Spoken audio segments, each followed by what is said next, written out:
Good morning, YouTube people. I want to let you know or give you an idea of why everything is going on the way that is going on around us right now in America, but not only in America, but in the world today. Why is God allowing this to happen the way that it's being allowed to happen? Well, back in the old days, God had what they would call prophets.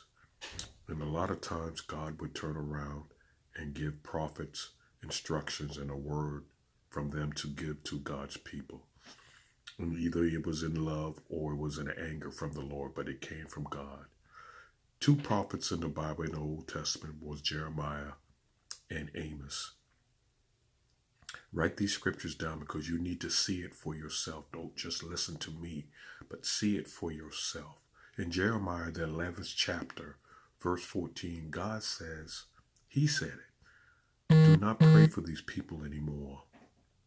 I'm tired of them. They're evil.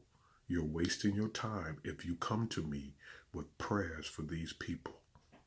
You know how some people that you keep telling them, Jody, if you don't quit drinking, it's going to kill you. Oh yeah, I know, I'm going to stop. And they don't. And you're standing over their casket and you're saying to yourself, Jody, I told you. Well, this is God. In Jeremiah 11th chapter, verse 14, he said, I told you. Listen to me. Be obedient to me. If you are willing and obedient, you will eat the good of the land. But you didn't listen to me. You wouldn't be obedient to me. You weren't willing to accept anything that I tell you. So guess what? When you pray to me, I'm not going to hear you. When you ask me for things, I'm not going to give it to you. I'm not. I'm going to take, in fact, I'm going to take stuff away from you. I'm going to take it away from you. I'm going to close the door, and when you turn the knob, it will not open for you. That's because of your disobedience. That's because you won't follow instructions. That's because you won't listen. Then he says in Amos, the 5th chapter, to another prophet, 5th chapter, start with verse 18. He says, I'm sick of it. I don't want to hear nothing else. I don't want to hear your songs. I don't want your tithes and offering. I don't want your meat sacrifices. I don't want you coming to church and acting like you coming to see me. He said, I'm tired of you. He said, when you run from me, running from me is like a running from a lion and then down the street get eaten by a bear. He said, running from me is like running into your house thinking that you are safe and a snake slithers under the door and bites you and kill you. He said, that's how I feel about you right now. He said, I don't want it. I don't want nothing from you until you get right with me, until you give me an open apology. You know how it is in life. Sometimes we get accused of things we didn't do. We honestly didn't do. And they did it to Jesus. And they crucified him. And that's what we do sometimes to others. We already just waiting. It ain't no certain thing. We just waiting for a reason. We got the hammer and the nails that crucified Jesus with. Y'all got them in y'all hands waiting too. And God is saying, you know what? It's okay.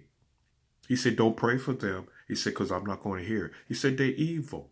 When they want to be like that toward people that I send in their lives or I send to preach a word to them and they don't want to hear you, it's like them not hearing me. And you know what? I got something for that. No matter what they do, no matter how gifted they are, he said, I can just blow on their blessings like the wind. So read Jeremiah, the 11th chapter.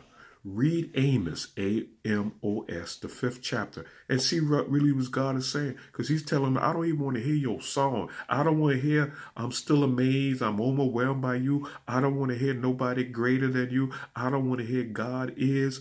I don't want to hear Jesus can work it out if you let him. I don't want to hear hold my mule. I don't want to hear none of that. I don't want your tithes and offering. You can keep it. You can keep it. until you get straight with me, until you give me an apology. And you're going to have to give me one. You don't give it to me then. You're going to give it to me later. But you're going to give me one. You going to give me one. And that's what God is saying.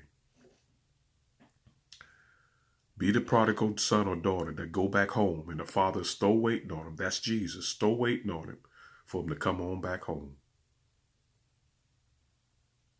Come on back home. He had to shut down the whole country to get your attention. He had to shut down the whole country to get you to read Psalms 91. Really? He had to shut down the whole country to get you to read Psalms 23. Really? Really? He's waiting on that apology.